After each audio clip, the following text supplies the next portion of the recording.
মদ খাই কেন? স্বয়ং বিধাতার কৃপায় মদের বরাদ্দ জগতের চারদিকে, এমনকি তোমাদের ওই চোখের কটাক্ষে। আমাদের এই দুই বাহুতে আমরা কাজ যোগাই, আর তোমাদের ওই দুই বাহুর বন্ধনে তোমরা যোগাও মদ। লোকে মজুরি করতেও হয়, আবার মজুরি ভুলতেও হয়। মদ না হলে ভোলাবে কিসে? তাই বই, এই স্বয়ং বিধাতার কৃপায় না তোমাদের আর কৃপার অন্ত নেই। একেবারে মদের ভাণ্ড যেন এবারে উপর করে দিয়েছে। একদিকে ক্ষুধা মারছে চাবু, তৃষ্ণা মারছে চাবু, তারা জ্বালা ধরিয়েছে, বলছে কাজ কর কাজ কর।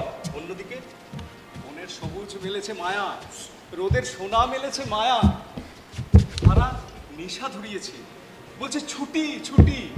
আচ্ছা আচ্ছা বিশু ভাই, এইগুলোকে মদ বলে না? প্রাণের মদ, নেশা ফিকে, তবে লেগে আছে রাত দিন।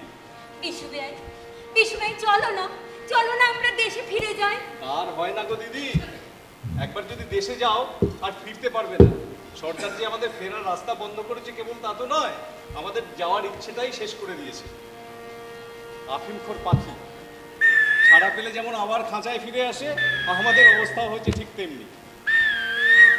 আমার ভাবনা তো সব মিছে, আমার সব পড়ে থাকে পিছে, তোমার ঘোমটা খুলে দাও, তোমার বাহু তুলে যাও, তাও হাসিতে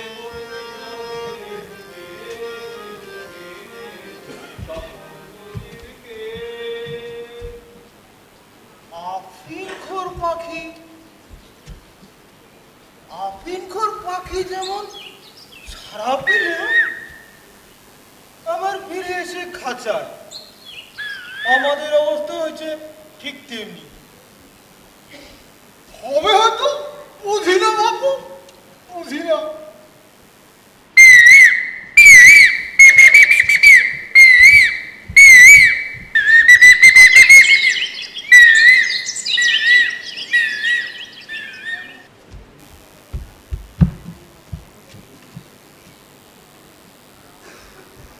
যাবে কোথায়? ঠিক পেয়েছি। দেখেছো পিঁপড়ে ঠিক গুড়ের কলসি খোঁজ পেয়েছে। থাক থাক, একদিন ওকে একটু কষ্ট ভুলে থাকতে দাও। বলো কি খবর ঠাকুরা? বিশু ভাই, তুমি তো একদিন পুঁথি পড়তে পড়তে চক্ষু হতে বসেছিলে, তো এই আমাদের মতো মূর্খদের সঙ্গে তোমাকে কোদাল ধরালে কে? ও মা, এই কথা তো সবাই জানে গো। ওই আমাদের খবর নেওয়ার জন্য না ওই বিশু ভাইকে জ্বর রেখেছিল। আমি এও জানি এই বিশু ভাইয়ের দ্বারা এ কাজ আর হলো না। এমন আরামের কাজেও টিকতে পারলে না ভাই। চরবৃত্তি আরামের কাজ কি যে বলো, একটা সজীব দেহ, তার পেছনে পৃষ্ঠপোষক হয়ে লেগে থাকা।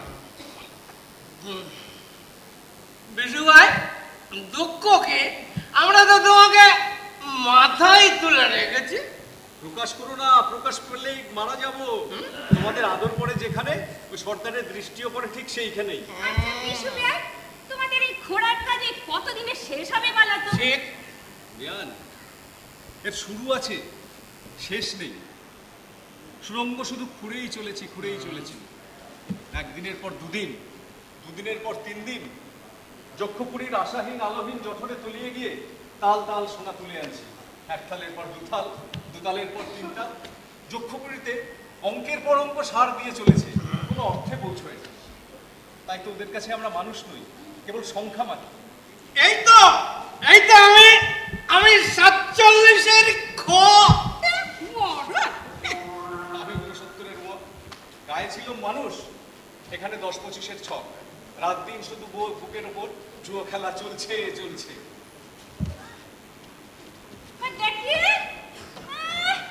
এইটা শুলে কাল সকালের আগে আর উঠবে না। আচ্ছা বিশু ভাই, তোমাদের তো অনেক সোনা জমলো, আরো কি দরকার? দরকার বলে পদার্থের একটা শেষ আছে। খাওয়ার দরকার, পেট ভরিয়ে তার শেষ পাওয়া যায়। নেশার দরকার নেই, তাই তার শেষও নেই। ওই সোনার তালগুলো যে মদ, যক্ষরাজের নিরেট মদ, বুঝলে না? মদের পেয়ালা হাতে নিয়ে আমরা ভুলে যাই ভাগ্যের গণ্ডিতে আমরা বাঁধি। আমরা ভাবি আমাদের অবাধ ছুটি। ওই সোনার তাল হাতে নিয়ে এখানকার কর্তারও সেই মোহ লাগে। সেভাবে সর্বসাধারণের মাটির টান সেখানে পৌঁছয় না, অসাধারণের আসমানে সে উঠছে। কি জানি, আমার আর মন টিকছে না। গায়ে গায়ে নবান্নের উৎসব তোড়জোড় শুরু হয়ে গেছে। বিশুবিয়ায় আমরা যদি এই সর্দার দাদাকে বলি, তাহলে আমাদের ছুটি দেবে না। স্ত্রী বুদ্ধিতে এখনো সর্দারকে চেনোনি। যাও, বলে দেখতে পারো, তবে আমার মনে হয় না ওদের সম্মতি হবে।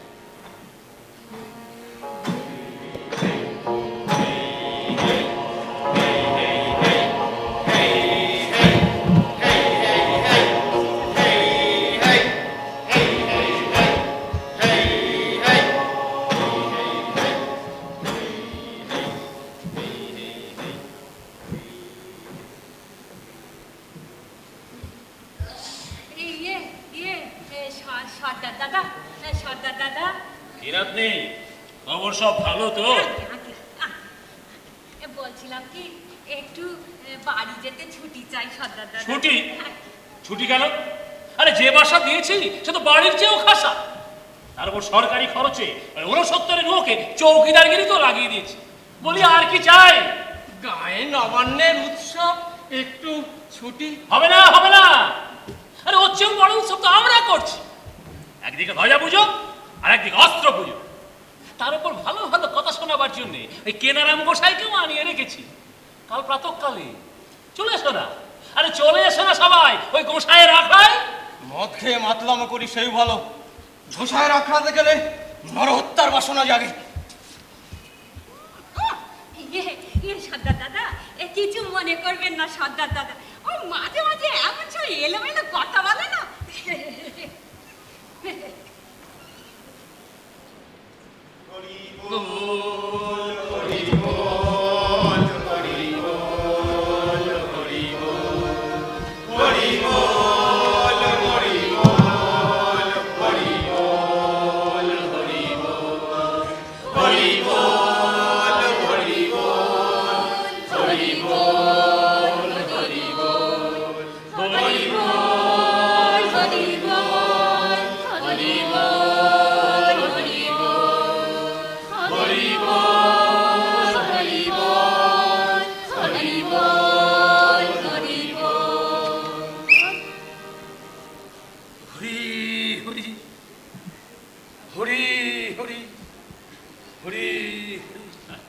প্রণাম প্রভু, প্রণাম। আমাদের কারিগরদের মন মাঝে মাঝে বড় অশান্ত হয়ে ওঠে প্রভু। ওদের কানে একটু শান্তি মন্ত্র দেওয়া ভারী দরকার। এরা তো স্বয়ং কুর্ম অবতার। বোঝার নিচে নিজেদের চাপা দিয়েছে বলেই না সংসারটা টিকে আছে।